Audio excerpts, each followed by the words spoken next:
नमस्कार, मैं श्रेया और आप देख रहे हैं बातें यूपी की। आइए शुरुआत करते हैं अपने खास कार्यक्रम यूपी दिस वीक की, पर उससे पहले नजरें हेडलाइंस पर। शानदार जल प्रबंधन के लिए यूपी को मिला राष्ट्रीय जल अवार्ड, राष्ट्रपति ने किया सम्मानित। लखनऊ में बनेगा वर्ल्ड का सबसे बड़ा पीडियाट्रिक हार्ट सेंटर, बच्चों को मिल सकेगा बेहतर इलाज। बाराबंकी में तैयार हो रही यूपी की पहली महिला पुलिस ड्रोन टीम, कानून व्यवस्था में मिलेगी मदद। आईआईटी कानपुर ने तैयार की देश की पहली हैंड हेल्ड एक्सरे डिवाइस, 2 घंटे में 100 से अधिक मरीजों की निकाली जा सकती है एक्सरे रिपोर्ट।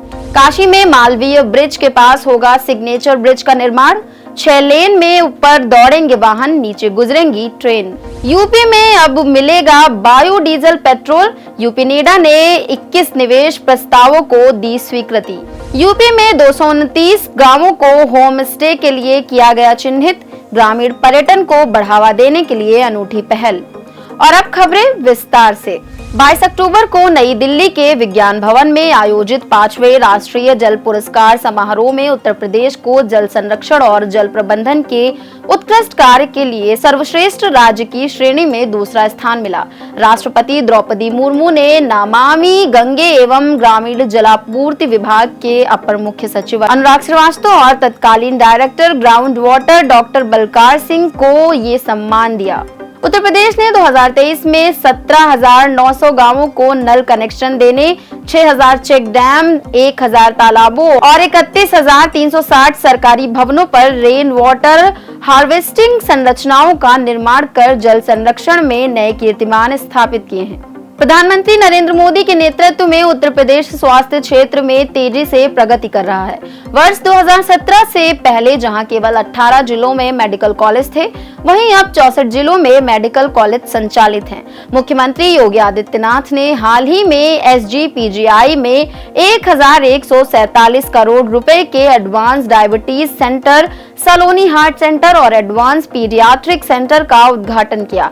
नए एडवांस पीडियाट्रिक सेंटर में 575 बेड्स और 22 विभागों की सेवाएं होंगी, जिससे बच्चों की गंभीर बीमारियों का इलाज एक छत के नीचे संभव होगा। अब बढ़ते हैं अपनी अगली खबर की ओर। बाराबंकी पुलिस ने प्रदेश की पहली महिला ड्रोन टीम का गठन किया है, जो कानून व्यवस्था संभालने में मदद करेगी। अपर पुलिस अधीक्षक चिरंजीव नाथ सिन्हा के नेतृत्व में इस टीम का प्रशिक्षण शुरू हुआ। महिला पुलिस कर्मियों को ड्रोन उड़ाने, इंस्टॉल करने और निगरानी कार्यों में दक्षता प्राप्त करने के लिए प्रशिक्षित किया जा रहा है।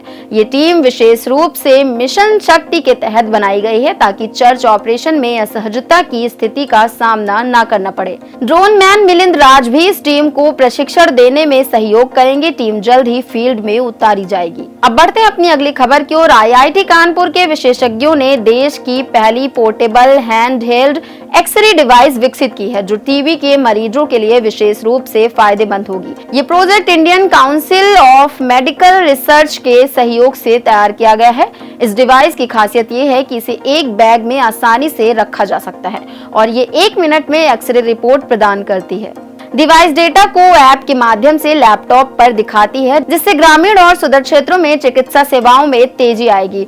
ये डिवाइस अप्रैल 2025 में बाजार में उपलब्ध होगी। वाराणसी में मालवीय पुल से 50 मीटर की दूरी पर लगभग 1 किलोमीटर लंबा सिग्नेचर ब्रिज बनकर तैयार होगा, जो देश का पहला ऐसा पुल होगा जिसमें 6 लेन सड़क और 4 लेन का रेलवे ट्रैक होगा। इस परियोजना की लागत 2500 करोड़ रुपए है और इसका निर्माण 2028 तक पूरा होगा।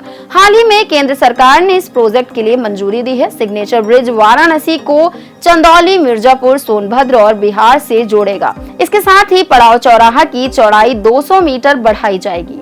अब बढ़ते हैं अपनी दूसरी खबर की ओर। उत्तर प्रदेश सरकार ने उत्तर प्रदेश में जैविक ऊर्जा को प्रोत्साहित करते हुए 21 नई परियोजनाओं को राज्य स्तरीय समिति से मंजूरी दी है। इन 53 जैव ऊर्जा परियोजनाओं में कुल निवेश लागत 2,525 करोड़ रुपए है। कंप्रेस्ड बायोगैस, बायोडीजल और बायोकोल के प्लांट्स के लिए 198 प्रस्तावों को सैद्धांतिक स्वीकृति मिली है। उत्तर प्रदेश कंप्रेस्ड बायोगैस उत्पादन में देश में पहले स्थान पर है और इन 21 परियोजनाओं से रोजाना 110 टन CBG, 92 टन बायो पैलेट और 100 लीटर बायोडीजल का उत्पादन होगा।